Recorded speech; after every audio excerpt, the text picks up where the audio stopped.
c'est beaucoup de choses, comme vous dites. Il y a beaucoup de livres que j'ai écrits sur ça. Vraiment beaucoup. Et je crois que la prochaine fois, je viendrai avec suffisamment. S'il vous plaît. Oui. Ben, ce que je veux dire, c'est que j'ai dit une phrase très importante dans la période. Je parlais qu'il fallait être naturel pour vivre le surnaturel. Tout à fait. Et c'est très important. Tout à fait. La relation avec le Saint-Esprit ne doit pas être trop compliquée. Tout à fait. Il faudrait vous comporter tout à fait naturellement. Exactement. Et lui parler naturellement. Exactement. Au départ, vous aurez l'impression que rien ne va se passer. Tout à fait. Mais plus vous êtes naturel et sincère, vous allez remarquer qu'il va commencer à s'approcher de vous.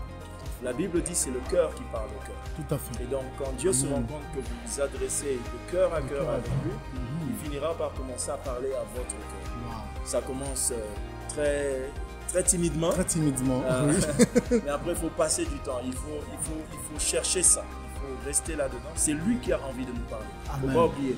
Il a plus envie de nous parler que nous avons envie de lui parler. De lui parler, de lui donc, parler. c'est ce qui rend la chose beaucoup plus simple. Essayez de trouver juste un temps. Capitalisez ce temps à parler à cœur ouvert à Dieu. Oui. Si vous voulez prier, priez. Mais après la prière, prenez le temps de vous adresser simplement.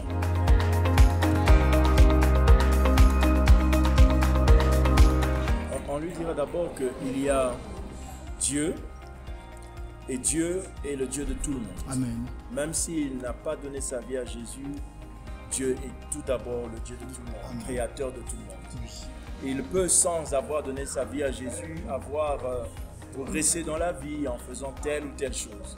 Mais maintenant, le fait de donner notre vie à Jésus apporte un grand plus. Amen. Parce que l'homme est éloigné de Dieu Amen. par sa vie de péché. Amen. Et donc, quand il donnera sa vie à Jésus, il y a un élément très excellent qui s'ajoutera à lui. C'est tout d'abord la relation avec Dieu. Amen. Dieu a une volonté pour nous. Lui, sans Jésus, un homme sans Jésus, peut commencer à faire beaucoup de choses, se battre et se dessiner sa vie d'après lui-même. Après lui. Mais quand il donne sa vie à Jésus, il commence à découvrir la volonté de Dieu pour lui. Amen. Vous savez, l'âme d'un homme ne se satisfait pas à faire tout ce qu'il veut faire, mais il se satisfait à faire tout ce pourquoi il est créé. Et quand vous faites ce pourquoi vous avez été créé, Amen. vous trouvez la paix dans votre âme. Amen. Et qui a l'information de ce pourquoi vous avez été créé?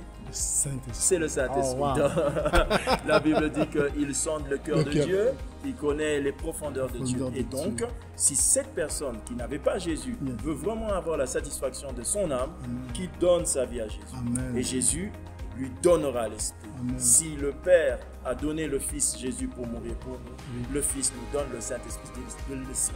Amen. Pas de l'Esprit dans le sens de tomber, Oui. non, de l'Esprit, c'est-à-dire que le Saint-Esprit vit Et ici. il vit s'il est présent. Il est présent. Amen. avec vous. Amen. Alors Papa. prenez ça, rentrez avec chez vous Amen. et dites-vous qu'on était avec lui déjà à l'église. On continue avec lui. On continue avec lui. Amen. Amen. Amen.